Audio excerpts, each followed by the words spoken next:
On this week's episode of Nosebleed Radio, we get right into it and talk about our famous number 26s.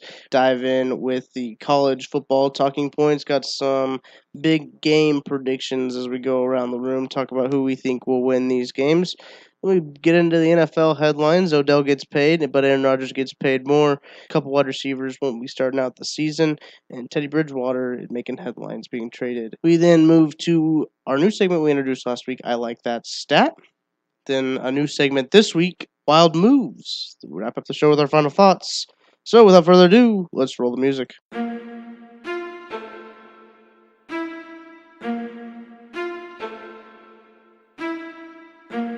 Ladies and gentlemen, may I have your attention, please? Welcome to Nosebleed Radio, presented by Paisan's Pizzeria in Omaha. Here's your host, Tucker Franklin. What's up? Episode 26 of Nosebleed Radio is live. I'm here with the boys, KB, Kieran Brennan. How's it going? Toby Todd. What's up? And Shane Miller. Hey, how's it going, Rollhawks? This is actually our first live episode, all four of us together now. Thanks to Paisan's Pizzeria, we are bringing you this live episode of all of us in the same room together.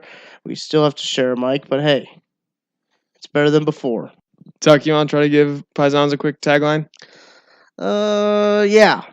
Sometimes you want to go where everyone knows your order. Paisan's Pizzeria. That's not bad. I like it. Hey, it's Norm! It's Norm! It's just the Cheers theme song. Yeah, but, that's why I was shouting Norm. Right. It just kind of spitballed. I didn't think of this prior or anything. This is all just straight off the cuff. That's all we do here. That's just a little behind the curtain, just a little peek. Sometimes you want to see the thought behind the process. Yeah, A little bit of the goods, not all of it. Yeah. You gotta pay for that. Yeah, don't go going around showing everyone your goods. You gotta know them for a little while first. I think that's a good Speaking moment of that. to go into our famous number 26s. I'll go ahead and start. I have a couple number 26s. Saquon Barkley, recently drafted by the New York Giants. I know Shane doesn't like him or won't like him here in a little while. I like him. I'm scared of him. He likes him. He just doesn't love him. He's not in love with him. He likes it, but he doesn't love it, and he doesn't want any more of it. And he tries so hard, but he can't get above it. So Saquon Barkley is a stud. I'm glad I made that not very awkward. And my other number 26 is Corey Fatoni, punter for your Missouri Tigers. What a leg. I mean, he's named to the Ray Guy preseason. Would that be a watch list? Yeah, watch list. So, yeah, he's going to be the next Ray Guy. I think that's what that means. All right, my 26s. Well, I just have one, and that's employee number 26, as they like to refer to him in Pittsburgh. But that's Mr. Lev Bell. He's one of the top running backs in the game. I would say maybe top 2, top 3. All time? Well, in the game right now. Okay. Like playing right now. Yeah. He's a stud. He's a free agent next year. And I think he'd be a good fit for the Indianapolis Colts. I don't want to I know he listens to the podcast. I don't want to tamper or anything, but I mean, I'm just saying it's a good idea. There's some solid evidence out there that he might go to the Colts. I don't know if you've seen this. Yeah, all the social media. Just about the Colts. Yeah. No he other just NFL team. He comments on it just like emojis are like looking good, Andrew Luck or stuff like that. Yeah, because he is. Just the and Colts. They are. So I mean, do you think Andrew Luck could teach him how to read? Maybe. Yeah, and Andrew Luck's a nerd. And maybe Lev Bell could teach Andrew how to grow like a decent facial hair. Yeah, he's stuck with that mustache right now. He wore that mustache for like 2 days, and it's back to the. Oh wait, he doesn't have anything. No, it's back to the neared. Like it's just. Yeah, like Toby's rocking right now. Toby's. Yep. Yeah, exactly. Toby, what's your 26s? I'm gonna give a quick shout out, Drew Riruka, and 2 Washington Redskins legends, former running back Clinton Portis, and current Redskins legend Adrian Peterson, who actually take him in his prime 10 million times better than Le'Veon Bell, one of the greatest running backs to ever do it in his prime. AP. Would you take? I saw this tweet earlier this week. Chris Johnson or AP, I think you are a dummy if you take Chris Johnson. Yeah. So dumb. Absolutely. Chris Johnson wasn't even that good, was he? He was fast. He was That's what I CJ. He remember. was CJ 2K for 1 year because he got to 2,000 rushing yards, but he was just a speedster. His career went downhill fast. AP, still in the league, was pretty productive in the first few preseason games he's played with the Redskins. It just goes to show you that you hit your kid with a switch and people forget about how good you were. Mm. All right, and now to switch over to Shane's 26s. That transition. Solid segue. Yeah, that was pretty good. I've only got one, number 26, Mr. Rod Woodson. I played for a plethora of teams, a lot of them that I don't like, but he was still just kind of a monster cornerback in his heyday. He played 10 years for the Pittsburgh Steelers, won a Super Bowl with the Ravens, played for the 49ers for a bit, and his career in Oakland. But just some stats, he was a high school All-American, a college All-American, 2-time NFL interceptions leader, Pro Bowl player, Super Bowl champion. I mean, the guy, he's got more hardware than he knows what to do with. So you talk about NFL all-time greats, he's got to be up there for cornerbacks. Who would you put in your top 3 of NFL? Like, okay, let's just say NFL defensive backs. Defensive backs, Deion Sanders, number 1. Okay. Easy. Yeah, I'd probably put Deion Yeah. Sanders. You have to, I think. I think he's the best of all time. I can't think of anybody. Can you think of anyone better? I'd go Charles Woodson. Charles Woodson At number 2. Rondé Barber. Ronnie Barber. Remember That's that book? ambitious. Remember that book that him and Tiki wrote? Did you guys ever read that book? It was read a it all the children's time. book. It was a children's book, yeah. Because it's about football.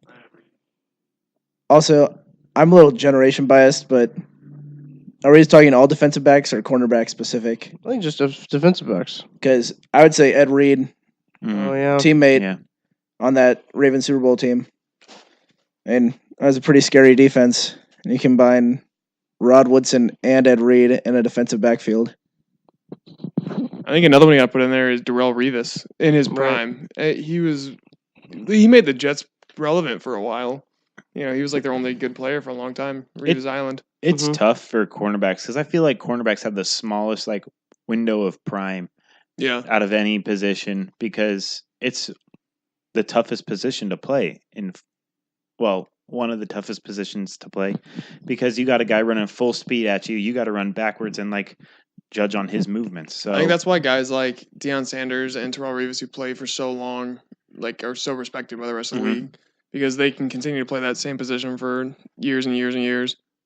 Because in the NFL right now, that it was either his last or second to last year with Carolina, but Josh Norman was unreal that year, and people are like, "Oh, he's the best in the league," but that was for 1 or 2 years, and now he's okay, but it might be because everybody's watching him, but he just hasn't performed up to that level since then. I agree with you. I think that the lifespan of a D-back has changed, especially in this game because of the rules now. Because it's so hard, especially with pass interference rules and now these new tackling rules, to really be effective as a defensive player. And I think that it's really hard on defensive backs to really have solid careers for a sustained amount of time. We'll go ahead and move on to some football talk. You want to talk college football or NFL first? Dealer's choice. That means you pick, Tucker. I know. Let's go college football. Saw a couple blank faces. I don't know. Couple. I had 2 blank faces on. No, not you. I was judging the room. In our audience. I thought you were talking over there. Live audience. Live studio audience. So we'll talk about some college football because we hit on NFL first last week, I believe. Yeah. So we'll do college football first this week. Big stories coming out of there. We got some big games. College football starts this week. This week, tomorrow, or when we're recording this tomorrow. So by the time you hear this, it'll have been yesterday. Yeah, so Minnesota would have played yesterday. And that's confusing. Yeah. It starts on Thursday the 30th. Yeah. We're recording this on the 29th. You're listening to it on the 31st. Whoa. This is time travel. Yeah, this hurts my head. Time travel. All right, well, college football starts. All these games we're going to talk about aren't going to happen in between then. Sure. So we'll start off with some big game predictions. I went through the schedule, looked at the games I deemed as big in my head, and then We're talking about Ole Miss and Texas Tech was the first one. Two schools that weren't great last year, but Texas Tech is on the come up, and Ole Miss or Hugh Freeze's they're coming off that Hugh Freeze era. Yeah, and we just talked about defensive backs. And if you want a game where defensive backs are going to be tested, this is probably the game to watch. Both teams will probably throw the ball upwards of 40 times in this contest. Texas Tech's always had that air raid offense. And Ole Miss has the top receiver in the country, A.J. Brown, or at least who most NFL experts are predicting to be the first receiver off the board. So there's a lot of talent on both of these teams. But both of these teams are kind of in like a really weird spot right now. Like Tucker said, Texas Tech is kind of in flux. They just had Pat Mahomes leave, and they've just kind of been bringing in quarterbacks, like senior transfer quarterbacks. So they haven't really gotten much stability since Mahomes' departure. And like you said, with Hugh Freeze, Ole Miss is a program that's in disarray, but they did kind of get that cool new mascot, Tony the Land Shark. That was not cool. What did you think about that, KB? That mascot? I haven't seen it. Really? Yeah. It's literally just a shark in an Old Miss uniform. Like think of it like a shark Really? mascot and an Old Miss football But uniform. that kind of goes with the SEC thing of having like a mascot that doesn't really fit everything else. Like Alabama Tide, but their mascot is a elephant, Yeah. and Auburn with the War Eagle. War Eagle. So like it's just like I wouldn't be surprised if Mizzou comes out with like an octopus or something like that. Just to be clear, we're not talking about like a real shark in an Ole Miss jersey, right? No. Because if that's true, that's the greatest mascot of all time. That'd actually be really cool. So That would like, be they the cut, coolest like, shit a hole ever. in the back for his For the fin to dorsal come out. fin? Yeah, Yeah. and then his other fins. But would you have to cut slits for his gills? Yeah, so he could breathe. Yeah. Or she. You would just Could be strangle. aggressive. You would Yeah. just strangle them if you didn't. Yeah. That's true. Didn't even Suffocation. Wow. So Texas Tech Hey, last year Ole was Miss, 8th in the Big 12. you want to get more relevant, get a real shark as your mascot. Make sure to cut holes for the gills. We'll print off instructions in pictures because we know you can't read.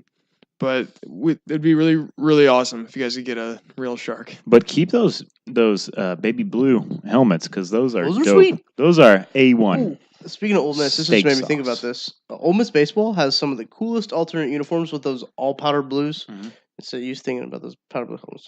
Okay, I'll move on. Ole Miss was 6th in the SEC West, and I said Okay. earlier that 8th in the Big 12 was Texas Tech. Then again, Texas Tech, the Big 12 is not known as a very defensive heavy conference. So take that with a grain of salt. I think this Texas Tech team should be better though. Like you Yeah, said. they have a lot of defensive players who are named to the preseason Big 12 like all teams list.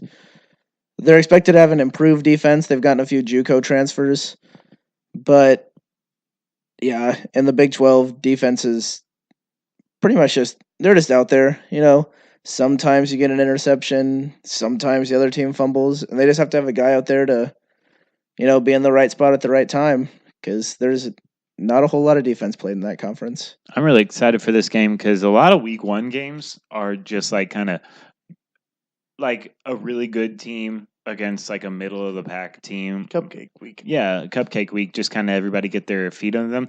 But this is two teams that really have something to prove. Like we said, two teams that were middle of the pack to maybe lower last year. So this could be a start for them to just get out of the gate on the right foot.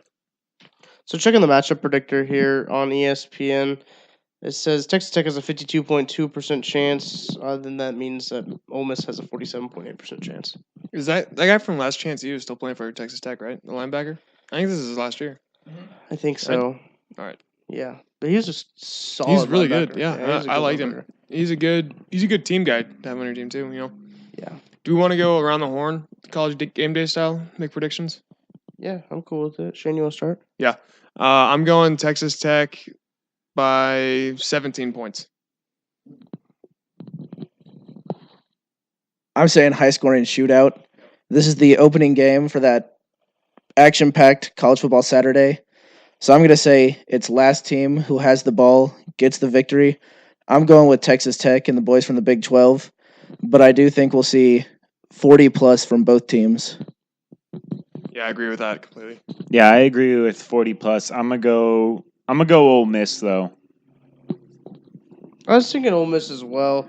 When you think about that defense, they lost Breland Speaks to the draft, and it's gonna be a good game though. I honestly like these are two teams that you when you traditionally look at it, you don't say, "Oh, this will be a good football game," and I think to a common, just nonchalant, almost college football fan, when they look at this game, they kind of look over it because it's Texas Tech and Ole Miss, and they're just like, "Oh, there's like those teams haven't been good in a while." Guns up. But I think these are two programs that are kind of on their way up, and I think I'm gonna go with Texas Tech by like a touchdown by Oh, you 7. pulled the old Lee Corso. Take Yeah. the mascot head Not off so and put it on the other one. Not so fast. You guys aren't You guys watching. already said fuck it for the God, was it USC or something? I do not remember that. He threw that head and said fuck it on TV because it was right after the whole Penn State debacle because Nebraska was playing Penn State that day. That's why I was like really interested in game day because I didn't know who they were gonna pick for that game because it was like what's gonna happen here,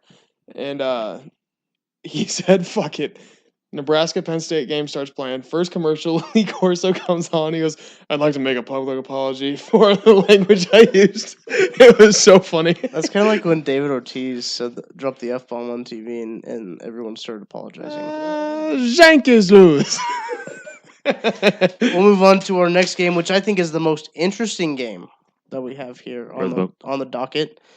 Washington and Auburn. This game features Washington, who they went to the playoffs last year, right? Year before, Year they went before, to the but playoffs. they have probably the best quarterback in college football this year. That's interesting. Expand on that, Shane. I've got to pull up his stats now, but this guy, Toby, was showing me his stats like last week, and he has just insane numbers out there. I can tell you a little bit about the stats. Yeah. So it's actually we're comparing Jake Fromm, quarterback that's for who the we were. Bulldogs, and Jake Browning, quarterback for the Huskies, and we were comparing their collegiate stats. And Browning, his senior year, had 97 touchdowns to 7 interceptions in one season. Insane. That's pretty all right. Yeah, that's pretty all right. I think he led whatever high school he was at, Sierra something. He like shattered it. It was like 2,000 yards over the They were record. the number one ranked team in California. As a sophomore, he took that Huskies team to the playoff, and they're going down to Atlanta, I believe the game is being held in. So they're going to beat a bunch of Auburn fans, and pretty much we were talking about quarterbacks and what they did in high school. Jarrett Stidham, they said, was basically Jason Street in real life from Friday Night Lights. Small town Texas, became the star, number 1 overall player in the state of Texas out of high school. And so, just that quarterback battle is intriguing. Both of these teams are really, really, really good. So I agree with the sentiment that this probably is going to have the largest impact on the rest of the season in terms of week 1 games. Unless, of course, Louisville beats Alabama or some BS like that. I've seen in a lot of on ESPN when they do, they're already starting predictions for the college football playoff bracket and how it's going to work out. Washington is consistently in the playoffs for almost everyone across the board. And a lot of times they're either the 1 or 2 seed. They have high expectations for Washington this year. And I think Drake Browning is a big part of that. If Washington wins this game, then they won't play another team like Auburn the rest of the year.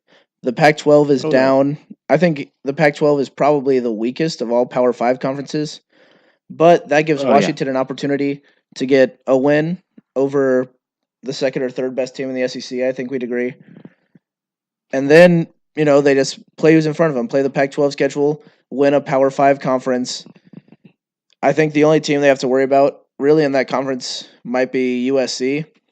And USC rolling out a freshman quarterback this year. So if Washington beats Auburn, they're in a really, really good spot for the rest of the season. One thing that I've noticed about the college football playoffs is, let me say, if you're a Washington fan in this game, you're rooting for Washington over Auburn. And then for the rest of the season, you're rooting for Auburn to win like every single other game. Yeah. Right. So then because we've seen games where it's usually when Alabama plays Florida State or something like that early on in the season. Alabama will kick the tar out of Florida State, and then Florida State will just deteriorate throughout the season so that it doesn't make the win over Florida State look that great. So if you're a Washington or Auburn fan, especially if you're a Washington fan, since like Toby said, you're not going to face a whole lot of other teams this caliber for the rest of the season. Right. You're Probably rooting Stanford. maybe is the other Stanford, one, yeah. maybe. I mean, Oregon was okay last year, But I don't even think Stanford will be up to the level. No. Because Stanford's No. like ranked 20 right now. They only have Bryce Love. I And- see Stanford going downhill after this. Well, I mean, Stanford finished first in the Pac-12 North last year, and I think you have to think that as of right now, the Pac-12 North is Washington's to lose. Oh, Yes, the whole agreed. Pac-12 is Washington's to lose. Agreed. Yeah. Yeah, and Auburn's. I think people forget that Auburn was in the SEC championship last year. Yeah. I think it's very easy to forget, especially since Alabama won the national championship and got into the playoffs. Just because Auburn lost in that championship game, that they were basically denied a chance to basically play in the playoff against two of those teams they beat. Yeah, if you looked at Auburn's last 3 games from last season, they whooped Alabama.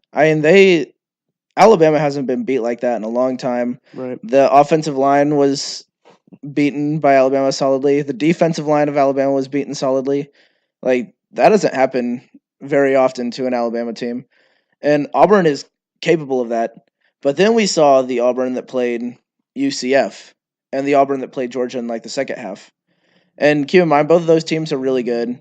But like, I think because of those last 2 games, people are kind of sleeping a little bit on Auburn. I think Jarrett Stidham didn't put up the numbers like he did in the first few starts he had at Baylor, so people sleep on him a little bit still. And they still have Gus Malzahn at the helm, who's one of the better offensive minds in all of college football as well. So this is a really, really dangerous team, this Auburn team. Yeah, you mentioned those 2 quarterbacks. This is going to be the first game of the college football season where it's going to be really a quarterback battle to see who is kind of the top dog in all of college football. It's going to be super exciting to watch, I think, for everyone. But it's almost crazy to hear, like, you talk about this, like, this is almost a must-win for Washington to get into the playoffs since week 1. You know what I mean? Yeah. This is like their biggest competition week 1. But I agree with Toby. It really depends on what Auburn team is going to show up to this game. I mean, we touched on it just because it's a must-win for Washington because how weak their Of the schedule Pac-12, is. yeah. The Pac-12 is garbage. Looking at this, the over/under for this game is 49 points. So I mean, I'd probably We're take the expecting over. a shootout. I'd probably take the over, to be honest with you. Yeah. Matchup predictor on ESPN has Washington at a 50.5, Auburn at 49.5. So it's that's basically as close as you're going to get to Toss it. 50-50. So we'll go around. Shane, you want to start us? Who you got? Yeah, I'm taking Washington. I think it's going to be a really close game. It might come down to like a field goal or something, or kind of a last-second Hail Mary. So I'm going to take Washington by 6. Yeah, for me, this was by far the hardest game to predict this weekend. Auburn has a history of playing in these types of games against teams that are really, really talented week 1. I think last season they played Clemson week 1. I believe they lost 14-6. That might have been 2 seasons ago. But they lost 14-6 to Clemson, I know, week 1. They'll play teams like that. In Atlanta, sorry, dogs, I'm going with the Tigers here. I think Auburn will pull it out. I think that they'll erase some of the bad memories that they had in that stadium the last time we saw that football team. So I'm going Auburn Tigers. KB? Yeah, I've been thinking about this. Like Toby said, this is a tough game to predict, and the stat that you just read, it's basically a coin toss. But these games, they try to give this like a neutral field. They're like, oh, we'll make it a neutral field, but this is in no way a neutral field. This is basically a home game for Auburn, and It's so in SEC country, and Yeah. Washington's like on the other side of the country. and so that's why it's a must-win for Washington, and hopefully they come out and play that way. But I'm gonna have to go Auburn. I just saw another stat while I was looking up here about Auburn is the Auburn offense for 9 straight seasons have had a 1,000-yard rusher. That's tied for the longest active streak in FBS. They got a junior at the running back this year, Cam Martin, and he'll probably get 1,000 yards as well. I mean, you can only assume with just what they've done in the history. So I'll probably go with Auburn too, just because I think that playing in Georgia will be a huge advantage for them. Playing in SEC country to get fans there easier. And I think that they're just. I know a lot of people don't give Pac-12 respect, and I'm probably one of those people that don't give the Pac-12 the respect because they play on, the Pacific time, and no one stays up to watch them, and that's why Washington was, complaining all those years why they didn't get into the playoffs because they're in the Pac-12, and that's probably the reason why they didn't get in a few years ago. It was 3 years ago they didn't get in, and they had a case for it, or. But I'm gonna go Auburn in a close game. I'll probably go Auburn by 3. Any less than 3. I'll probably say 3 or below. So it'll be a shootout though for sure. It'll be a good baseball game. It'll be a good football game. Pac-12 teams never get the love that they deserve unless they're USC or Oregon. Whenever Oregon was on that run, but Washington's a really solid team. They've made the playoffs. I think they've made it 2 times, haven't they? Just once. Once, Just once. But they had a case another time. Mm-hmm. But they're not as big a name as USC, and they don't have the flashy uniforms that Oregon has. So, I mean,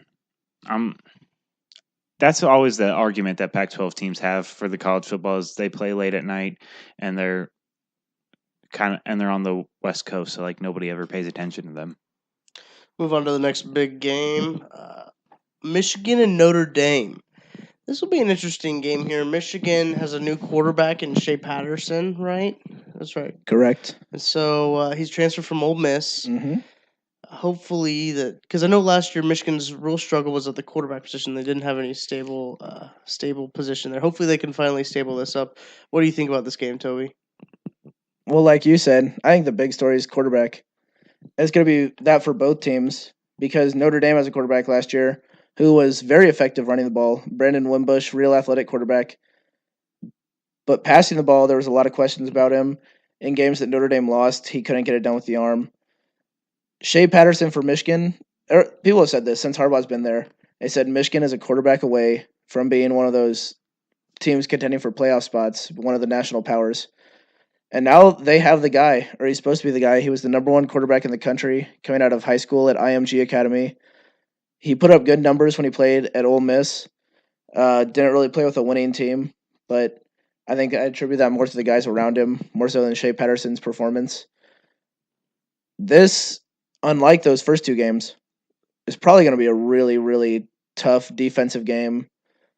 A very run-the-ball mindset by both teams, I'd say, with Notre Dame's quarterback being a primary, run option quarterback, and Michigan's best offensive weapon being Karan Higdon, returning running back. So this is going to be an old school football game. I'm really excited for it as a Michigan fan, obviously. And it's 2 of the greatest programs in college football history. I mean, playing under the lights, 2 winningest, Notre Dame. I believe we looked this up. Michigan is the winningest program, and Notre Dame is top. Were they top 5? Top 5, yeah. Is that excluding Ivy League? Yeah, excluding Yale. Yeah. Who only played football when there was 4 teams. Yeah, back when Yale and Harvard played every year 3 times, so they just to get their win totals up. I think this will be the game that I'm paying the most attention to. I like Michigan and Notre Dame. I've grown to like Notre Dame more over the years. Toby touched on it. The quarterback addition for Michigan, watching that game last year, the opening game last year for Michigan when they played Florida, and whoever their quarterback was it Wilton Speight? Through back-to-back pick sixes, just didn't look real great. Right. But Notre Dame lost 2 offensive linemen, my favorite offensive lineman, Quentin Nelson, but they also lost Matt McGlinchey, 2 top 10 picks that were on their offensive line last year, and they lost him. And for a quarterback that struggled to throw and running was his main option, he's going to run more, he's probably going to run more because there's no way that offensive line is as good as it was last year. He's going to be more uncomfortable in the pocket, going to run more, increased risk of injury. This will be a defensive ball game, and I just think Jim Harbaugh is a better coach. I think Michigan's a better team. Notre Dame's always highly ranked at the beginning of the season and rarely lives up to expectations. So I think Michigan wins. I agree with you there that Jim Harbaugh is a better coach and Michigan has a better team on paper. But the one thing that makes me nervous about Shea Patterson being the quarterback at Michigan is that he's a one-year quarterback. It's hard. You'd be hard pressed to find a lot of one-year quarterbacks who've had a lot of success on their teams. I'm sure Toby can find some because he got really excited after I said that. But I think it is difficult to come in for 1 year, master a system, and play up to your expectations that people expect him to play with.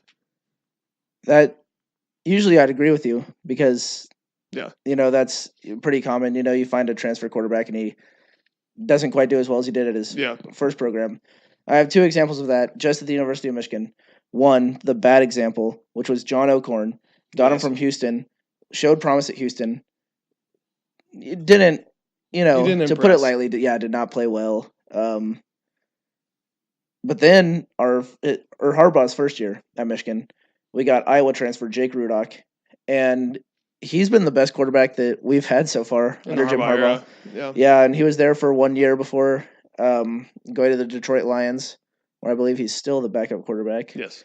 And Shea Patterson, there's a bit, and I think there's a big difference too between Shea Patterson and a lot of other guys who transfer, because a lot of quarterbacks that transfer are guys who are, maybe like 3 or 4 star guys coming in, like they have talent, but it's not all there, like Shea Patterson has all the gifts. We've heard him compared to guys like Johnny Manziel, not attitude wise, but like talent-wise. plays he makes on the football field. And Jim Harbaugh is kind of implementing some of what we saw from the Eagles offense last year. Some of these RPOs, these run pass options for athletic quarterbacks who can make plays both outside the pocket and the pocket, moving the ball downfield with their own feet. So I'm really excited to see what Shea Patterson does. This is a really good test for him because Notre Dame is no slouch on defense or at any position. Kieran hit on the offensive lineman they lost. At schools like these, it's just, reload, never rebuild. So this will be a great first test for him because it's either A, if they lose, it'll point out some flaws they need to work on, and it's game 1, so they have time to work on it for the rest of the season. Or B, if they win, it's a huge confidence boost for Shea Patterson and the rest of the team moving forward in the season. Because like you said, Notre Dame's no slouch. So I like that this is their first game, and my heart's pulling for them for sure. I think Shea Patterson has a big deal to do on how this Michigan team will do. Oh, yeah. And I think that getting just a stable quarterback who's played at the D1 level at least before is going to be good for this Michigan team. Now, if I had to guess what this matchup predictor was going to say, I guessed wrong. Yeah. I would not have guessed this. No, it's way in favor of Notre Dame. I just checked it out. 31.7% for Michigan. I mean, 68.3% for Notre Dame, which we'll go around and say our picks. Yeah, I after looking at that, in my head, I was like, oh, it's got to be Notre Dame then. But I think that's a biased pick. I think if Shea Patterson plays to the level he's kind of expected to by Michigan fans and what Harbaugh sees, I think Jim Harbaugh has a great eye for talent and a great eye for character. So I do agree with him that if he believes Shea Patterson's a guy that can get it done and be that quarterback, like Toby said, they're one quarterback away from a great team. I think he can. I think Shea Patterson's the guy that'll be able to do that. So I'm taking Michigan. Close game again, though. It'll be within 7. Toby. Yep. I'm, very biased, obviously, picking this. Right. But this is the first of 5 ranked teams that Michigan will play this year. And they're going to go through the gauntlet. This is a school you go to, Michigan and Notre Dame, where you want to play in these games. No, I don't think anybody's going to be afraid of the moment.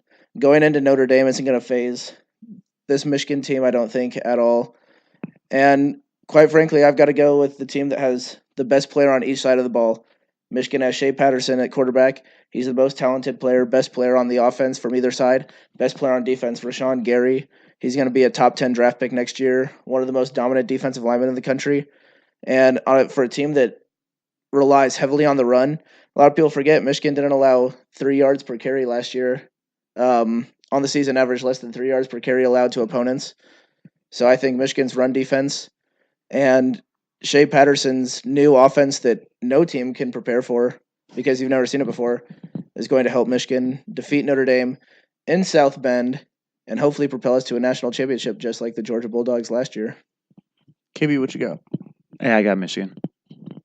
I like it. Short and sweet. I was looking at the lines and just the betting lines that they have here, the spread is -1 in favor of Notre Dame. Money line is even. So I don't know what this matchup predictor I is don't know what talking about. ESPN's getting their info. Over under set at 47. I think I'm going to go with Michigan too. That might be just because I like Michigan more, but I really think that Shea Patterson and, like you said, Toby, they have the best player on both sides of the ball, and I think that's really important here. Maybe Notre Dame will shock me. I mean, this is a really close matchup too, especially Michigan at 14 and Notre Dame at 12. So Yeah. I'm not I sure. think this is game of the week. Oh, I don't. Well, that Auburn Washington game is. I think this is like the best matchup of the week. This will be the game that I'm paying most Yeah. attention to. Well, the Auburn game's But- on before this. I'm paying most attention. I'll probably be paying the most attention to this one as well. Yeah. So That's fair. it's really what you want. Yeah, I think the thing that sets this game apart for a lot of people is that this is a rivalry game. Like these teams will play each Right. other year after year after year. Washington and Auburn is kind of one of those games that they Once in a schedule. while. Yeah, they schedule. It's supposed to be the money maker. The big game that everybody watches on Yeah. TV that day. So But This is probably a game that Washington and Auburn, like you always see those deals in college football. That's like Mizzou and Notre Dame agree to play each other in a home and home in 2027. They probably Right. signed this deal to play like 5, 6, 7 years ago, and now they're both good. they're And like, they're like, oh, this is relevant now. yeah, but like Michigan, Notre Dame, this is a rivalry they play usually Yeah. annually. Big, that begs the question because Auburn would have scheduled this back before Washington had Chris Peterson as head coach, before the Huskies got to where they are now. So you think Auburn scheduled this 5 years ago, thinking, Washington, they're kind of going to be a team with a new head coach, or they keep the same head coach, they kind of stay in mediocrity, they hire a new head coach, and maybe things aren't working out. Well, and either now way, they're it's- like, holy shit, we're playing a team ranked higher than us Yeah, to start the season. Well, either way, it's a Power 5 school. Right. SEC stresses that you play Power 5 schools in your non-cons. As you've seen Mizzou now go out and get K-State for a non-con series. They have UConn and Yep, Purdue as Purdue non-con on series. Yeah. So, I'm glad to see the Power 5 schools or Power 5 conferences have moved to this, where they're asking the Big 12 now, they made it imperative that you play one Power 5 school in your non-conference. yeah, because it matters now. So, yeah, it 'Cause that- matters. And somehow Kansas managed to pull a game with Rutgers. in yeah. that is not going to be a good football game. I don't know. I honestly want to watch that because But it's but- going to be such bad football that I Like- want to see it. like I with- love those games because they're so equally matched teams, and when we have bad football teams, a lot of times they really stress like trick plays and shit. So I expect to see like double reverse, flea flickers, or something out of that game. I think it's gonna be wild to Like when watch. remember when that Kansas guy on the kickoff laid down in the end zone? Yeah, because he's I don't remember what- camouflaged. yeah, they wore their all blue uniforms and he like laid down between like the what was it, S and the N or something like Yeah. that. I love that shit. That was awesome. So I have 2 more games on here, but let's only talk about one more Okay. because Roger, Dodger. we've spent a good amount of time on college football. We're already well over 30 minutes into this podcast. Yeah, picks. Okay, yeah, I'm fine with that because these 2 games. Minnesota. Yeah, Minnesota. These 2 games are decent sized games. I believe that they're on their own nights. Yep. I think so. Sunday, Monday. Miami versus LSU. That one's at AT&T Stadium in Arlington, Texas. Jerry's Dome, Jerry's World. Go Tigers. And on Monday, you have Virginia Tech and Florida State, which is an ACC matchup right out the gate. So, go ahead and go picks. Shane, you want to start us for Miami LSU? Yeah, Miami LSU. I got LSU. Go Tigers. Miami Hurricanes. I've seen Shane disappointed in teams in Cowboy Stadium on enough Sunday nights to know I'm going Hurricanes. Gibby? Go Tigers. Okay. I think I'm going to go Miami. Just because Miami's a better football team than LSU. House divided. Yeah, but That's Ed fine. You guys will Orgeron's sit on one futon and we'll sit on the other futon and watch this game. Ed on Orgeron's Monday. more fun to talk to. Sunday. What'd We you call do. me? Where? Toby says that, I don't know if you can hear him because he doesn't have a microphone right now. I don't know if it's picking it up, but we'll find out later. We have a deal that whichever team wins this game, we're hanging up their flag in our house, in our studio/house. The only reason you guys are doing this is because you know I hate Miami. I just want to put that out there. No, we know you love LSU. You do love LSU. I do love LSU. Go See, Tigers. so you win some, you lose some. I'm not a fan of either of these schools, but I like Ed Orgeron, so I'm Go Tigers. Go Tigers. God is a tiger. Go Tigers. Okay, on Monday, an ACC matchup here. Virginia Tech number 20, which I didn't think Virginia Tech was very good, but apparently they are. At Florida State, that is in Tallahassee. Shane starts off with picks. Seminoles by a lot, over 20. Now I know you're saying a lot here, but Florida State's ranked 19 and Virginia Tech's ranked 20th. I think Florida State's better than what they are. They just named DeAndre Francois their starting quarterback. I did not understand a word you just said. They did just name DeAndre Francois Yeah. their starting quarterback. Yeah, no, I think they're going to be good. I think they're going to be better than last year. Ooh, have you seen that video? DeAndre Francois, is that him throwing the football Yep. out of that fraternity house? Throws it over the Pike House. You know the one Which- with like it's like a Dude's got a cannon. Yeah, in like the a middle. square. In the middle, Yeah. it has its own little foray. A little foyer. Foyer. foyer. Yes, Foray. I'm not French. Like you're talking about high school football. Foray. Foray. All right, Tobes, who you got? Upset alert. Virginia Tech Hokies go into Tallahassee win. I'm also repping my guy Josh Jackson, quarterback Virginia Tech from Ann Arbor. His dad, running back at the University of Michigan. And last year, got to see Oklahoma State play them in a bowl game. Virginia Tech, pretty impressive. I'm going Hokies. KB. Josh Jackson got done playing basketball, is now playing quarterback. Another game of two teams that I'm not a fan of. So I'm flipping a coin in my head. I'll probably go Vatek. The Hoax. I'm going Florida State because they're just a better football team, in my opinion. Agreed. Tucker likes to root for the team that Better. nobody likes, but he ends up rooting for the bandwagon team. Because usually nobody likes them. Yeah, but you hate the Warriors. Yeah, because they're terrible. Okay. I think they got a couple championships That recently. is the coldest take of all time. Well, we'll go ahead and move on to NFL. Tucker likes There's no room for the NBA in the Hottest, show. whatever. Tucker about likes that. to cast these overwhelming arcs. Like, I root for the team that nobody likes, and then when it doesn't fit, he's like, never mind. I root for the teams that I root for. Like, oh yeah, that's more like it. Nobody likes the Knicks. I like the Knicks. I'm a big Knicks fan. I think Big fan of big Knicks. I think half the city of New York would disagree with that. You see, there's a lot of people in there in New York. Yep. We'll move on Moving on.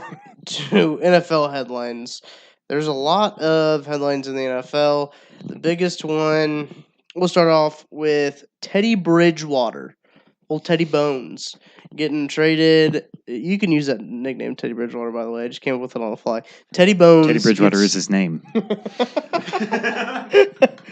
He gets traded to the Saints.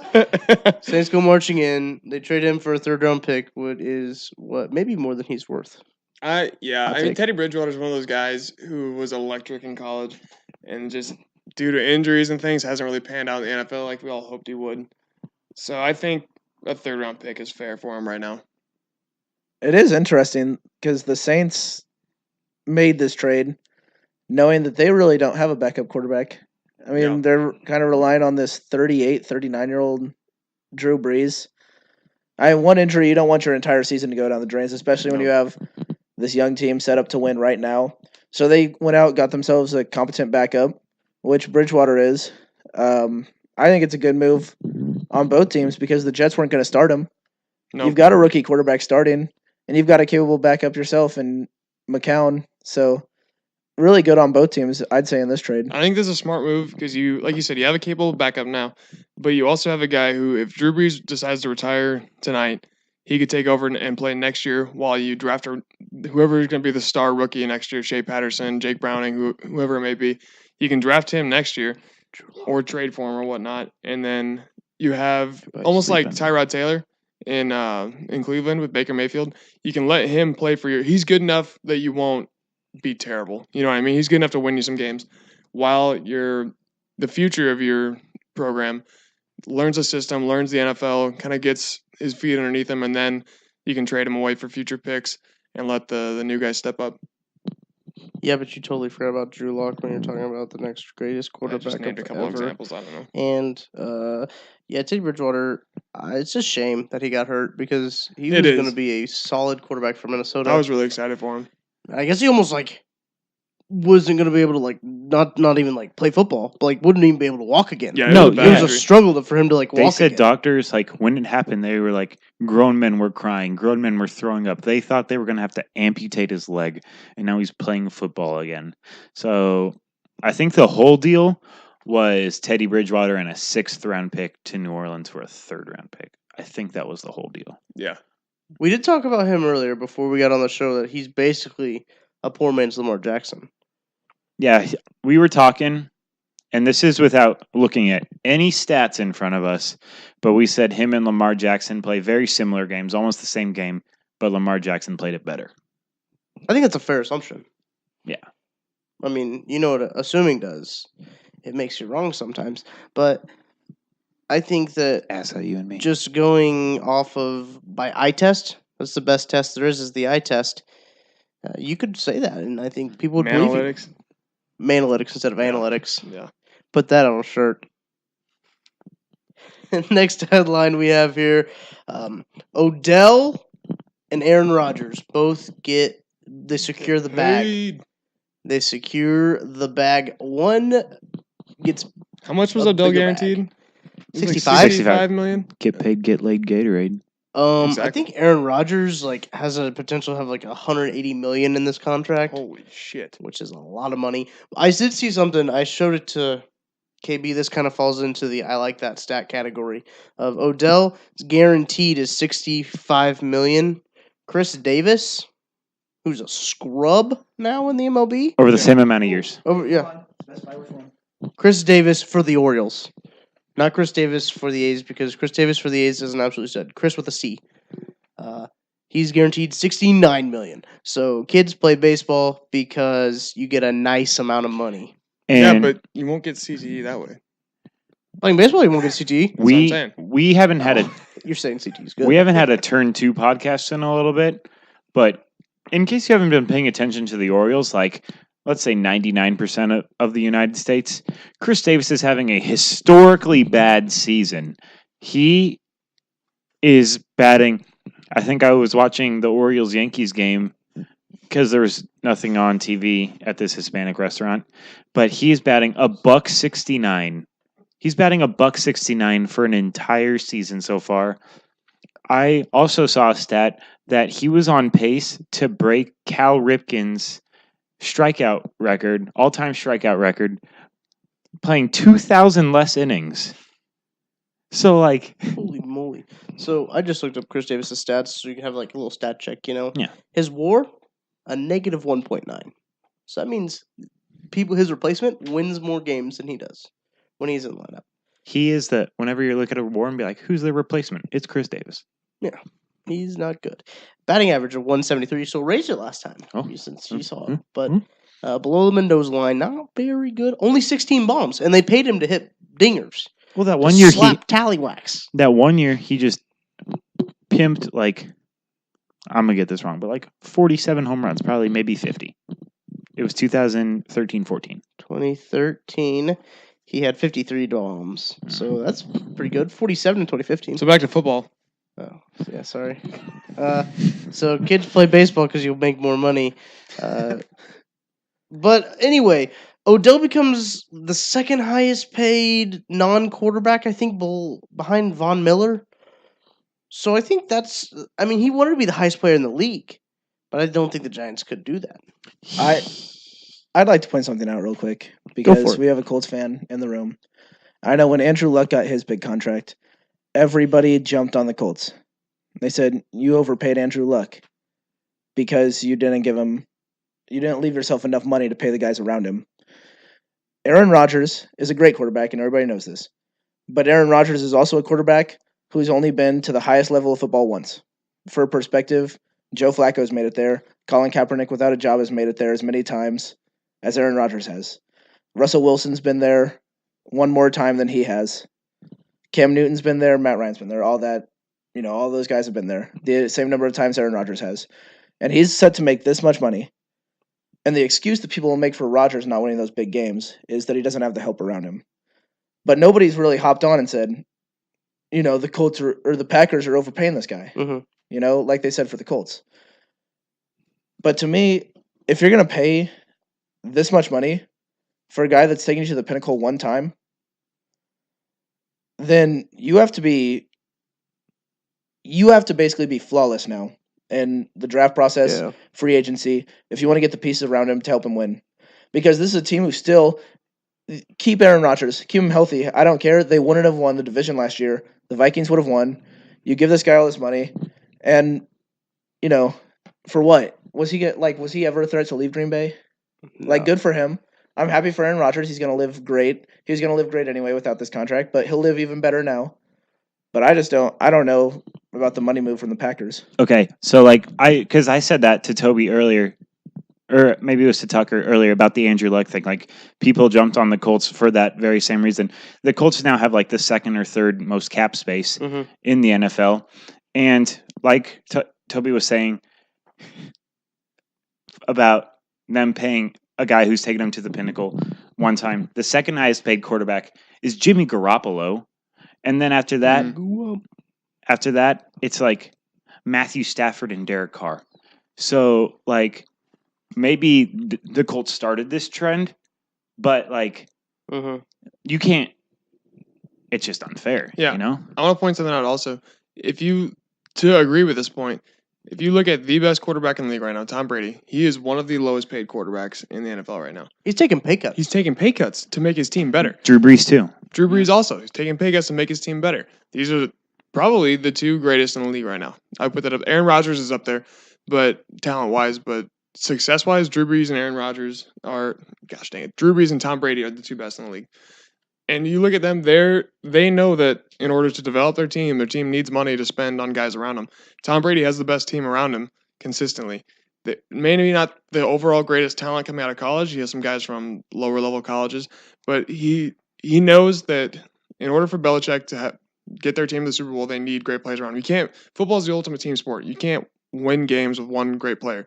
You need great players all across the board. So I think there's something to say about paying a quarterback too much, even though a lot of people put a lot of value on him. A couple of thoughts on that point.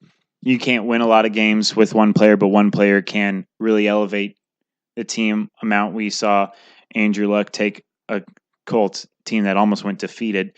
Next season or season after that, they won 11-5. So like, it really helps. But I've told Tucker this before, and I might have said it to Toby and Shane too. I haven't been on the show in a couple weeks, so it's hard to keep track of the genius that I say. But I was telling them that I think it's hard. It's going to be hard for the Packers to keep Aaron Rodgers because of how angry he's been with the organization. It's probably the ownership. All the owners can't get their heads together. Yeah. But like they let the quarterback coach walk this offseason. He was really upset about that. They booted Jordy Nelson. He didn't like that either. And so just like all the moves, we saw a video of him coming out and saying he was irate at the piss poor effort of the wide receivers. So it just seemed like there was trouble in paradise. They didn't want him there, but I mean, dollar signs fix everything. You can't buy happiness. Well, you can buy Aaron Rodgers. A quick note to add to this is the Packers really doubled down by trading Brett Hundley. Shortly before this happened, Brett Hundley was traded to the Seahawks. They did just sign Deshaun Kaiser, who's had a very good preseason. True. So he'll probably be the backup now. And he's a young guy who actually has starting experience too. Right, because he went to the Browns. But yeah. See, the Browns have messed some quarterbacks up because they throw them to the fire and then they take them out of the fire really fast. Yeah. Because, it's not all the way cooked if you don't leave it in the fire long enough. Leave it in the heat. I'm not sure why the Seahawks are looking for a quarterback so bad, because they reports where they tried to trade for Jacoby Brissett. Now they trade for Brett Hundley. Like, is their backup that bad, or are they just like? I couldn't have told you who the Seahawks backup was before this. Did you know, Toby, who the Seahawks backup was before this? The Seahawks backup quarterback? Mm-hmm. I cannot tell you that. No. I might look it up while we talk about this next point. There's a couple wide receivers that won't be with us week one. They're still alive, though. Marquise Lee suffered a season-ending injury. Josh Gordon will not start week one just because he's not in shape. He kind of has a hurt hammy. Kind of hurt it in the preseason game. They're just going to put him on rest. Josh Gordon we talked about him last week, was one of the most electric guys, just on the football field, purely just a straight athlete, can really score the football, can catch the football really well, run with the football really well. He's like a 5-tool player when it comes to football. Talent-wise, I think Josh Gordon is one of the best wide receivers in the game, but unfortunately, he hasn't been able to play the game because of off the field issues. But I think this is a big blow for Jacksonville, considering the fact that they were really kind of building on Marquise Lee since they let the two Allens, Robinson and Hearns, walk. And then they were like, Marquise Lee is it. And then he's injured too. So it'll be one of the reasons that the Jaguars didn't make it as far as they could last year, partially because of the play call, but their wide receivers weren't that great, and it's going to be more of the same this year. Okay, I just looked up the Seahawks backups. I've never heard of them. Austin Davis and Alex McGough. Oh, yeah, Austin Davis. As a Rams fan, I watched him start for several seasons. I'm sorry. I remember that. No, because I remember I was watching the preseason game 1, and I was telling you guys, I'm like, how come Austin Davis never threw like this when he was Rams quarterback? Oh, I do remember that. Threw an interception in the red zone. I'm like, that's the Austin Davis I remember. Well, back to these receivers as you took a trip down memory lane, an unpleasant one. Yeah, Josh Gordon, he's going to be fine. Just get him back into shape. Yeah, get him going with the offense. He'll be good. He'll be effective this season. The Jaguars wide receivers now, I don't know if I can name them. Can't name a single one. I don't know if I can name them. They. Oh wait, they got Dante Moncrief. They do have Moncrief. That's one. That's because he played for the Colts last Right. year. That's because he played for the Colts last year. Well, what this means for me is I'm for sure taking Leonard Fournette in fantasy football. Yeah. There's no hesitations. Oh, yeah. This is. He should get 30 carries a game now. Oh, but the Jags do have Safarin Jenkins, who had a good year last year with the Jets. So, I mean, he's a tight end. But looking at their wide receivers right now, yeah, but don't know any of them. How many receivers or tight ends have had a good year with the Jets, gone on to somewhere else, and then not lived up to expectations? I don't know. I don't know of any. So yeah. I mean, D.D. Westbrook. They have D.D. Westbrook. D.D. Westbrook. That's the only one that I recognize, and Dante Moncrief, obviously. But those are the only ones that I recognize right off here. I think all these other guys are like rookies or just no name. So and that's in a division where you need wide receivers. They'll play, where you'll play Hopkins from Houston, Hilton from the Colts. I mean, Titans. They don't really have like a star wide receiver. I guess Corey Davis. Corey Davis is probably the number one on that team. Yeah, Delaney Walker gets most of their looks. Yeah. The Titans, I mean, at least they were last year. They got a new head coach, but they were we're going to run it down your throat team, and everybody knew it. But, like, they still did it because Derrick Henry is, like, 8 feet tall, 475 pounds. This is a tad off topic, but I just saw this on Instagram. It's actually a tweet from Tom Pelissero. Is that right? Sound right? He's got a check mark by his name, so he seems important. So he's famous. Yep.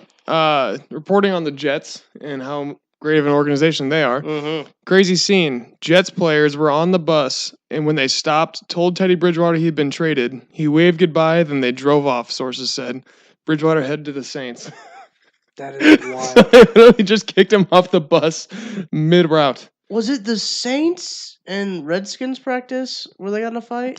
Saints, no, I mean Jets Redskins. and Redskins. Yeah. I don't know what. Oh, he said Saints because he was trading Saints. Yeah, and they just all wanted to fight Terrell Pryor. Yeah, yes. That was more the Redskins defensive backs. No, that was all Redskins. Is what it was. I'm sure.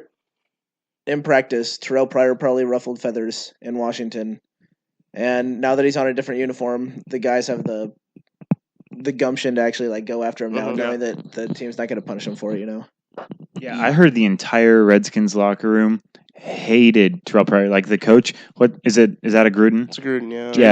Jay Gruden. I heard that he had like sit the team down beforehand and say, "Hey, don't fight Terrell Pryor." Hey, man. And then they don't fought fight him, Terrell Pryor. I think they did everything but fight him. Yeah, pretty much. Yeah, in fact, it was a fake swing that got most of the attention. DJ Swearinger making Pryor flinch. They still have Will Compton. Nope. Compton. Where did he go? I'll look it up. Yeah, look that up. He's not on the Redskins anymore, though. I want to say Baltimore, but I don't think that's right. You should know this, Shane. You go like Nebraska. Yeah, but he's not there anymore. But yeah, they did get into an altercation. It was Titans. Titans, that's what it was. Holy moly. Because Titans also got a kid from Nebraska, went to North Dakota State, Nick DeLuca. Well, how about that? Yeah. Okay, the Titans are a pretty salty squad this year. Mhm. Shout out Hot Colin take. Brennan. Well, not really a hot take, just interesting and Gannon take. Corley. I kind of like the Titans. Interesting take. Hey, I think the Titans I- will be good this year. Looking at this, Better. they need Marcus Mariota to play well. I know Marcus And a- Mariota, like people have been hard on Also, a Marcus good running Mariota, but I mean, he kind of played well against the Chiefs. I don't remember his stat line, but I think He I threw felt a pass like to himself. I Touchdown felt pass like to he himself. played well against the Chiefs. You know the tough part about, because I was a Rams fan for so long, and then I switched to a Colts fan when the Rams switched cities. But like, I don't like have like a ton of animosity towards any of like the AFC South teams yet. Like, I hate a lot of the NFC. I hate all the NFC West teams. But I don't like I like the Jaguars. I like the Texans. I like the Titans, but like I haven't grown the animosity yet. You'll get there. Yeah, just wait until the Colts are actually like competing in that division, like competing for a top spot. Then you'll learn to hate them. So Marcus Mariota has Threw a a touchdown career pass to himself. touchdown, interception, 58-34. Not terrible. Last season, he threw more picks than touchdowns regular season. I believe so. What's Let me his quick look What's here. his touchdown to interception ratio when targeting himself? Wait, that'd be 1-0, right? 1-0. 1-0. No, you know what the funny thing about that was? The funny thing about the whole play was when that was like a day or two after Giselle said that Tom Brady couldn't throw a pass to himself, Mhm. and Marcus Mariota did it against. I don't remember who he was Kind against. of. I don't remember. I He remember. kind of did it. I don't know what you're talking about. I have a short memory. I remember when On to that. the next play. I remember when that happened. People were like, "Oh, I wish this would have happened during the regular season because for fantasy football, I'd get points for a pass and a caught touchdown." Imagine that. That's 10 points right there. One throw plus the yards. That's like 10.2 points. We good on NFL topics. All right. Move on to our segment. I like that stat. We introduced it last week. That's where we go around and talk about stats that we like. Shane, go ahead and cap us off or start us off. You're not gonna cap. You want me it. to start or Yeah. cap? Start it. Okay, we'll start. This is a stat I like because it has to do with Nebraska football, but You like Adrian them? Martinez is the first true freshman quarterback to ever start for Nebraska. So I like that I stat. like that stat. Yeah. I do I like like that that stat. stat. Oh, fun fact: Minnesota also has a true freshman quarterback starting for the first time. for Yeah, but them. he's not as good. I know. Well, Mm. okay, probably You not. seen the tape? Probably not. We'll take it to the. We'll break down film after this. I like that stat though. Tobes, what stat do you like? Before I say my stat, I want to say I like Adrian Martinez. No The best relation quarterback. though to Taylor. No relation to No Taylor, relation. but I like the move to start Martinez over Jebbia. And then I go into my stat. All right. What stat do you like? This is very pro Michigan, and it's kind of going to take some doing. You'll have to follow along a little bit. In 1997, Michigan and Nebraska shared a national championship, but both teams have claimed one. Mm-hmm. 1996, Michigan won 8 games. The preseason, heading into the 97 season, Michigan was ranked 14th in the country. Michigan had just gotten a new quarterback, and Michigan's first game was against a ranked opponent. That year, they won the national championship. And I was This born- year, all those things. Oh, and Kieran was born. Happy birthday. And Thanks. and Kieran was just born again. Actually, As no, a Catholic. your brother didn't have a baby, no, did he? This year. Yeah, Jordan did. Oh yeah. Shout out to So- both of Kieran. Shout So a Brennan Shout was out Dex too. so shout a out all of Brennan them. a Brennan was born this year. So it's all lining up. That's all. Just saying. This is all it's all kind of lining up right here. I like that. And stat. then Ooh. So based on that math, Nebraska is also going to win a national championship this year. So that's exciting. Speaking of that, A real quick UCF before I get back to Toby, A 'cause he's UCF itching national right now. championship. UCF has been recognized by the NCAA as national champions for last year. I don't know if I like that stat. I kind of like that stat. I like Toby's stat. I don't like the. Well, I think Toby's saying like in the year '97 though. But did you guys share '97? I thought We you shared did. '96. we shared 97. I did think not follow that. You correctly. said that, and Davis. Shout out Davis. Davis Fluky. Jeans full of cream. And then I'll say I like that stat.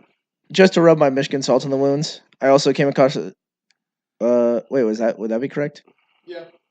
I'm rubbing the salt in the wounds of my enemies, who we play There you in go. like October. There you go. But it's Michigan State Spartans. Since 2013, the Pittsburgh Steelers have averaged more yards per game and more points per game in games when Le'Veon Bell has not played. I like that stat. Mm. I don't like the Steelers. I love stats. Not very valuable, is I like he? that stat. Maybe that's why they're not playing him. I like that stat. Hey, KB, what stat do you like? All right, I got a stat that I like, and then I got a nice stat. Oh, so the nice. stat that I like is Matt Carpenter of the St. Louis Cardinals has not grounded into a double play since September 4th, a span of 629 plate appearances. In that same time span, Sal Perez has grounded into 24 double plays. Yeah, but how many runners has Matt Carpenter thrown out? From first base? Yeah. Yeah. Yeah, how many? Yeah. I'm going to say 0. Okay. Yeah, so Sal's got All that one. right, now time It's for even. my It's now even. time for 1 my for 1. nice stat. Going into today's game against the Pittsburgh Pirates, today is Wednesday, October, August September. 29th. Shit, August. We were all off. We do not know what day it is. The Cardinals had a run differential of plus 69. Nice. Nice. I like that stat. I do like that stat. I like both those stats. Nice. Salvador Perez is, I think, is known for grounding it at double plays That and making reporters laugh. because they don't know what he's saying. Yeah. You're saying, what are you That was Also like making them wet. that was like when Albert Pujols. Yeah, because he. Oh, I see what you did there. Because he I dumps the Gatorade on I him. like that joke. I like that joke. Yeah, it's one of those laughs where it's like You have to laugh. you just laugh because you didn't hear what they said and you don't want to like talk to the person anymore. So you just laugh, you play it off, and you're like, I'll just be on my way. Yeah, That's I'll the just listen to it later. I'll that just is the listen to it. definition of the first 2 days of college. Just like exactly playing what I did. introduction games, like they'll say something, you're like, haha, right, man, and then go on. You know, when somewhere the else. professor's like, does anyone have any questions? And you, yeah, what the fuck did you just say? Yeah, I didn't understand any of that. My stat that I like is, well, if you're a Mets fan, you don't really like this stat. Jacob deGrom. He's pitching a good year. He only has 8 wins though. That's not good. That's Not no good. bueno. He might be the first pitcher to win a Cy Young and have a losing record because he's the best pitcher in the National League. We'll have to I think I had a stroke. We'll have to crunch the numbers. Crunch numbers. We'll get back to you. So Jacob deGrom's wins are 8. His WAR, wins above replacement, we've already touched on that stat earlier. 8.3. 8.3. Wow. So that means He is valuable. his replacements do not win very much. So he is probably the most valuable player. According At to least on my that team. my stats, let me just boop, boop, boop, boop, I like boop. that stat. If the wins above replacement is 8.3 and he has 8 wins, that means his replacements have 0 wins. Yes. Yeah. That means the 4 other pitchers in that rotation don't win. Yeah. He's the only one that wins. That is scary. Your move, The Noah Mets Syndergaard. Isn't he hurt? Probably. I He's hate a him. Mets pitcher. I hate him. He threw it Alcides Escobar's head. I hate him. You should fight him. What if Alcides Escobar just has a big old head? I don't know, but I like that stat. Move on to a new. We have a new segment. We've talked about adding this segment for a while, just haven't done it yet. Yeah. Uh, We should add music in for it. I might, Maybe. probably not. If you listen to this and there's music, Tucker did his job. Yeah, I probably won't do my job. This is a phrase that I often like to use. It's called wild moves. Wow, wow, wow. I'm gonna have to do that now. I'm gonna have to add that in. Me dubbing over wild thoughts. We talked about it earlier, but I'm gonna have to do it. What's the Minecraft version? Mine, Minecraft. My dad is not going to get that joke. It's all good. KB, why don't you start us off? All right. What's your wild move this week? My wild move this week. Wait, hold on. Should we explain what a wild move is first? Yes. That's probably a good idea. A wild move is something somebody does that's just so like kind of outlandish, just Crazy or like, bewildering. obscure, kind of like an obscure sports Synonyms. Yeah. Makes you go like, story. Whoa! like what was going on there? Yeah. Yeah. Oh, well, Tim the Toolman Taylor. it makes you say, "That's a wild move," or that. Yeah. You go wild move or either one. So, KB, sorry I interrupted you, but Should go be the ahead name of this and do it. All right. So Do it to him.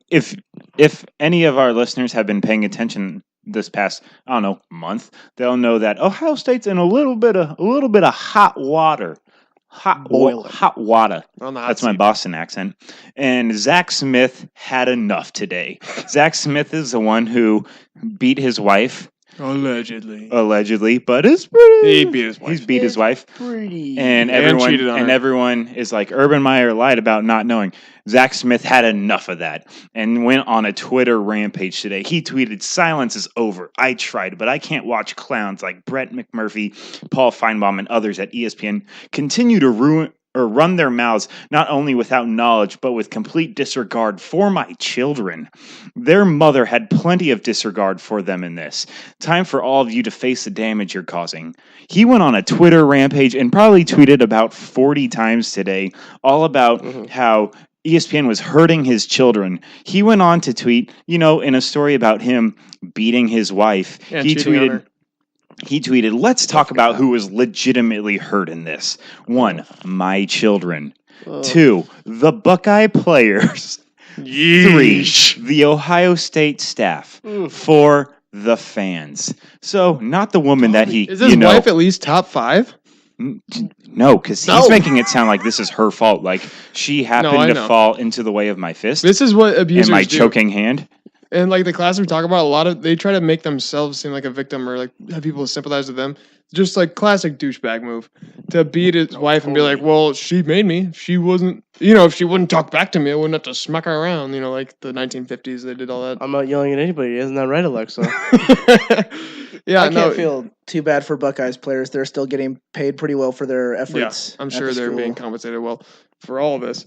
I mean, they came there to play football, not play school. Yeah, and not play so- decent human being, with the exception of Malik Hooker and John Simon. All right, Tobes, you got a wild move. Yeah, my wild move is WNBA players calling out NBA players by name over the wage gap disparity. First of all, Wild move. yeah, I mean, there's a lot of economics that you'd have to go through to really like understand why WNBA players make as little money as they do compared to the NBA, because the NBA is currently the fastest growing professional sports league here in America. The players are getting paid tons of money. They have new like CBAs, all these contract negotiations. The NBA Players Association has done a great job getting these guys paid. Recently, it was Skylar Diggins calling out Harrison Barnes, Yep. and then Dumb. it was, I forget who called out Tyler Johnson. Was it Brittany Brittany Griner? Griner. Brittany Griner. Brittany Griner.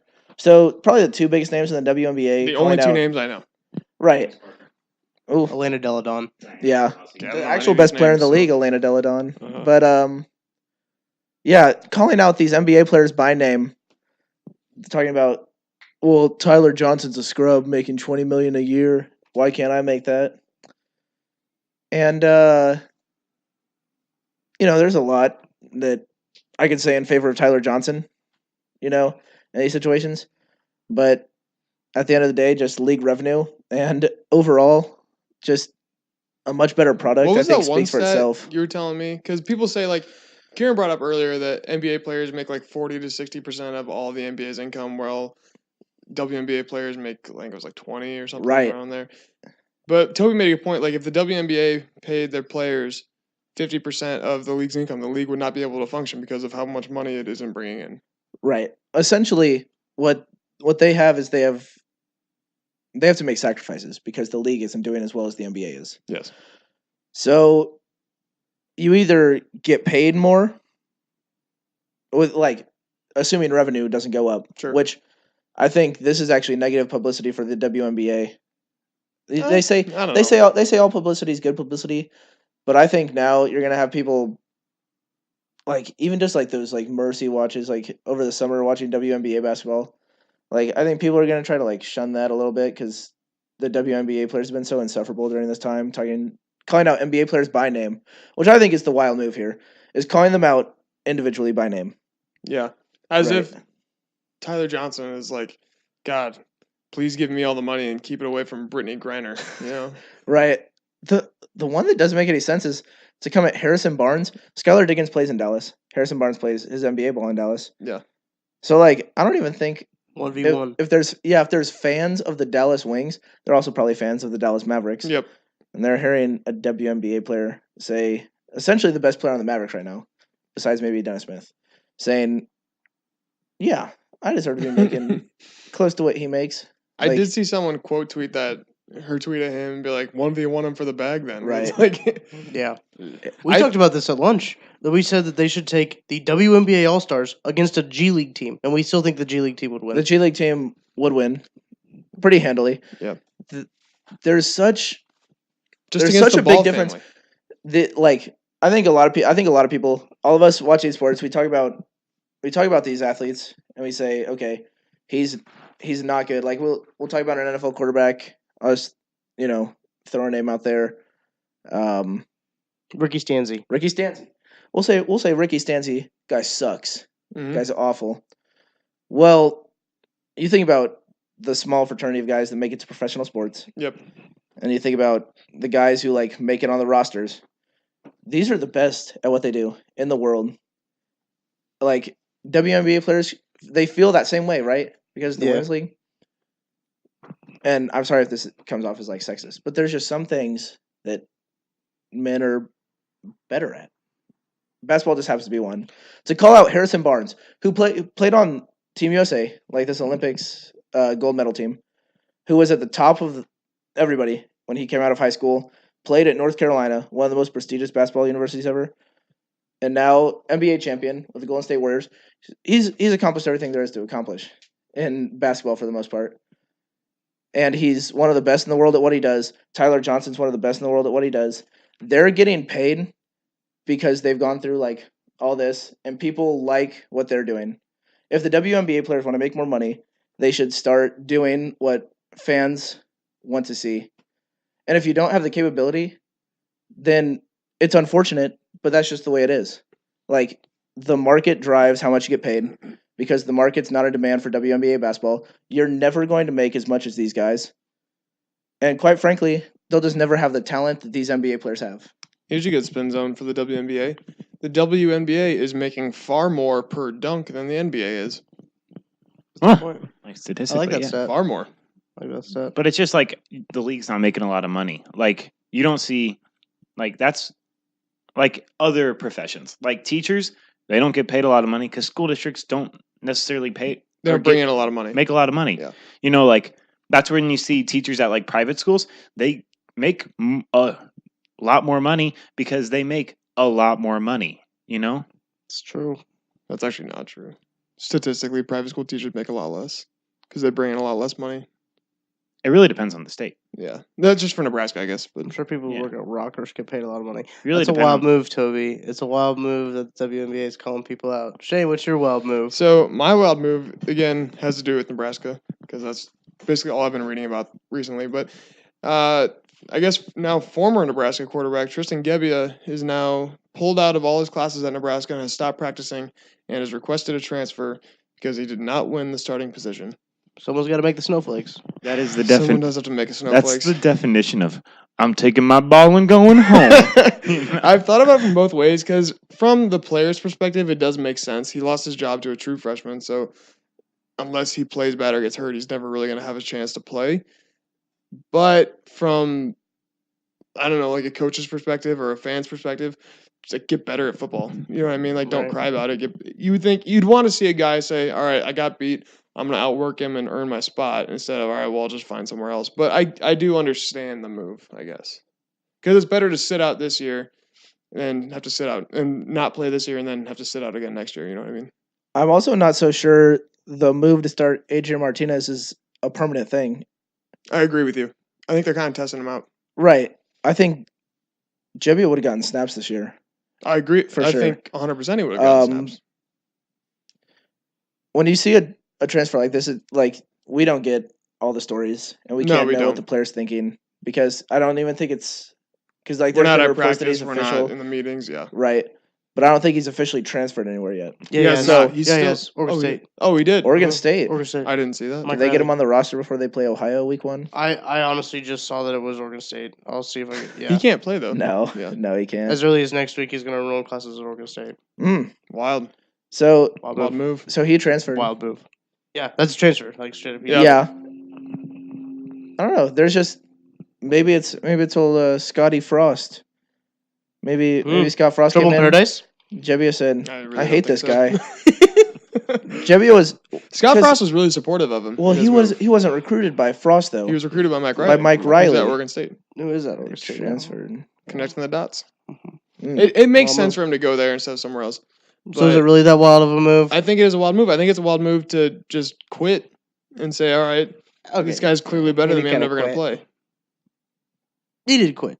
I don't like He that. quit on the team. Yeah, he quit. Yeah, he's like A real Kawhi Leonard. a real eye guy right there. That's Yeah, a real. not a You team can guy, tell. an eye You can guy. tell. You don't want that guy starting your quarterback because he's a real eye guy. Tristan Gebby I. Not Ooh. Tristan Gebby we. Exactly.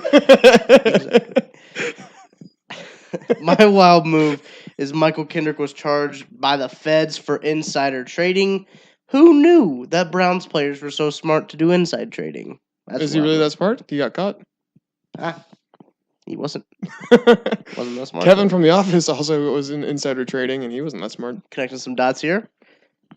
No? What? Is he Both from names? Scranton or something? His name is Michael. Michael Oh, Scott. okay. I get it. Office. I got it. Scranton. I'm there now. Prison Mike. Prison Mike. But he spells Michael. It's a wild way to spell C-H-O. Michael. Wild move. I hate Go the to way his parents. That's the wild Spelling move. Michael Is like how they that. spelled Michael. This man's entire life is a wild move. Was he on the Eagles last year? He was on the Eagles last year, and this came right after he trashed the Eagles players. Or for saying he doesn't want the Eagles to go back to the Super Bowl again, or thinks the Eagles aren't going to be very good this year, something like that.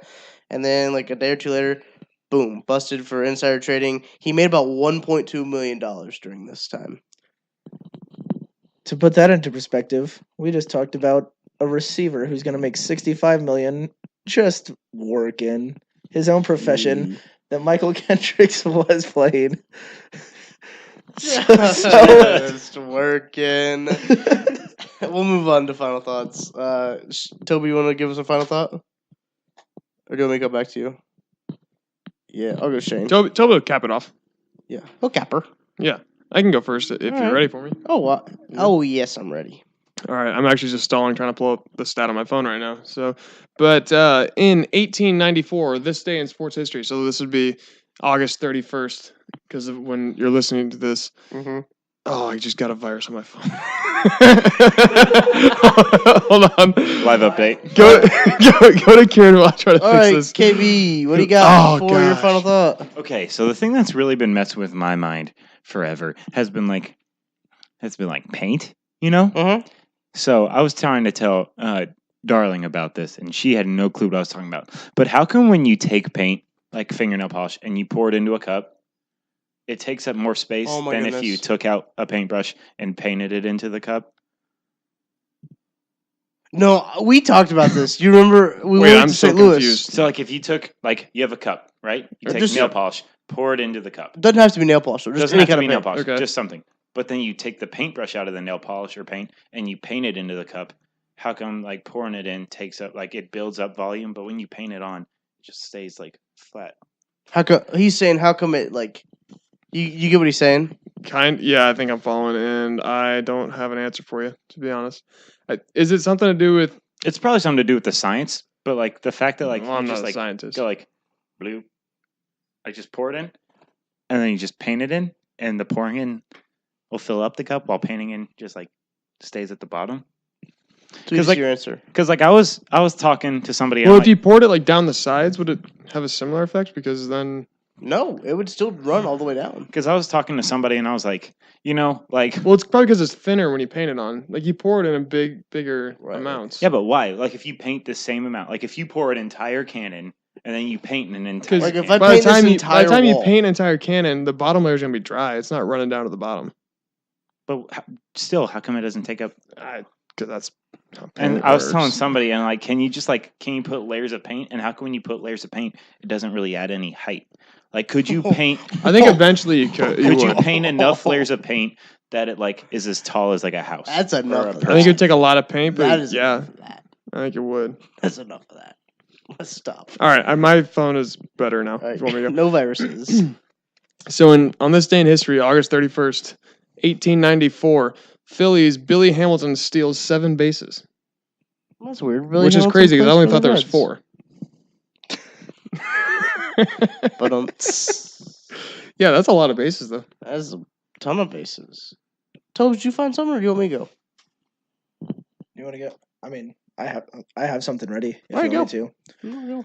All right. So me and Tuck were talking today at lunch in the old student union, the J.W. Jones Student Union, and Shout out. and we were talking about what we're excited for in this college football season. Everybody's excited for it. By the time you're listening to this, the Bearcats will have already played their first game. Mm-hmm. But we were talking about something different. We were talking about Boston College football today in the Union. And I just had my final thought. It's going to be a shout out to the Boston College running back A.J. Dillon. We watched his highlights last year. Had he played I think he missed the first 2 or 3 games, or was backup for the first 2 or 3 games for Boston College. Him and Jonathan Taylor would have had a crazy duel to see who would have set the record for most rushing yards by a true freshman. And this season, I think it'll be the first time in a long time that we won't see any quarterbacks in contention for the Heisman. The Heisman will come down to 3 players, 3 running backs: Bryce Love of Stanford, Jonathan Taylor, Wisconsin, A.J. Dillon, Boston College, a dark horse pick, and my preseason Heisman winner.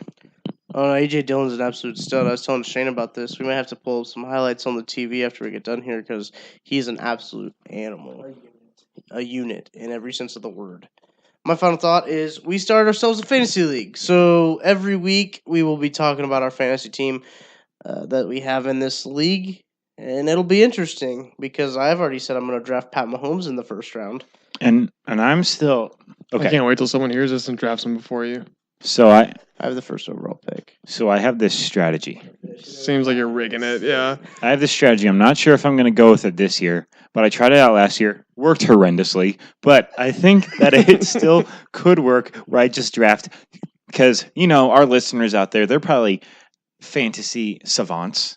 So they probably know the term handcuffing, which is where you draft a player and his backup so you get all the reps. So I'm just handcuffing, but I'm drafting an entire team. So last year I drafted the entire Indianapolis Colts roster.